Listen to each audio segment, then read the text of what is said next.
Hi guys, this is the unboxing of the Magic Mouse 2 and this is in space gray. I choose this color because it matches up the keyboard of my Mac Air, which is in gold, so I prefer this one rather than the white one, although the price of the white mouse is 30 euro cheaper than the space gray. So I already removed the plastic and I'm gonna open it now. And so this is in space gray, which for me is in black.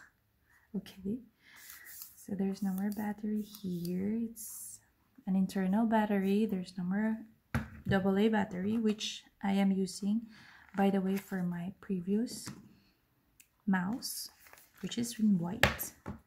So these are the papers included with it, and of course there's no sticker, and the cable obviously is in black, just like what I've seen in others. So that's it for the unboxing. So thank you for watching. Bye.